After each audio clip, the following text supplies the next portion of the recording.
Have you ever felt like you were being watched? Even when you were completely alone?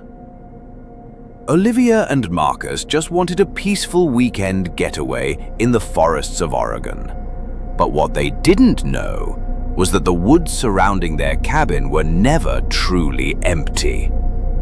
And once you're seen by the Watchers of Willow Creek, you never leave. When Olivia and her husband Marcus booked a remote cabin in the heart of Oregon's Willow Creek forest, it was supposed to be a weekend of disconnecting. No phones, no internet, just nature and each other. The Airbnb ad had emphasized privacy guaranteed, and the 5-star reviews only added to the allure. On arrival, the couple was stunned by the beauty. Towering trees, the scent of pine, and the complete absence of sound except for wind and wildlife.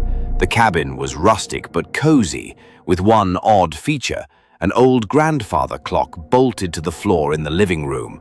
The clock didn't work. In fact, it was stuck at 3:33 a.m. That night, Olivia awoke to a loud creak, like a floorboard shifting. She nudged Marcus, but he was out cold. She got up and walked toward the living room where the dead grandfather clock suddenly ticked once. She froze. The room was empty.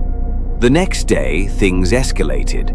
A small set of muddy, bare footprints appeared at the front door, child-sized, but the couple had no children. The second night, the clock ticked 3 times, and Olivia saw something through the window.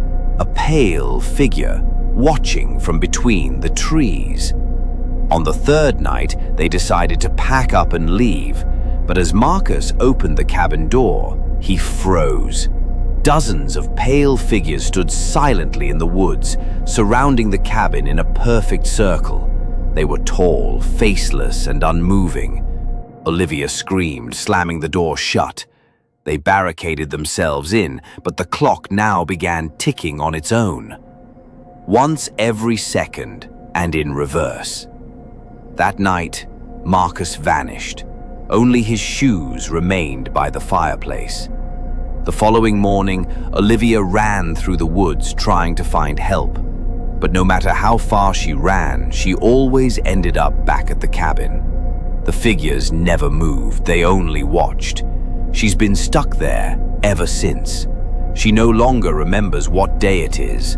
The clock reads 3:33 a.m. again, and tonight it ticked forward for the first time.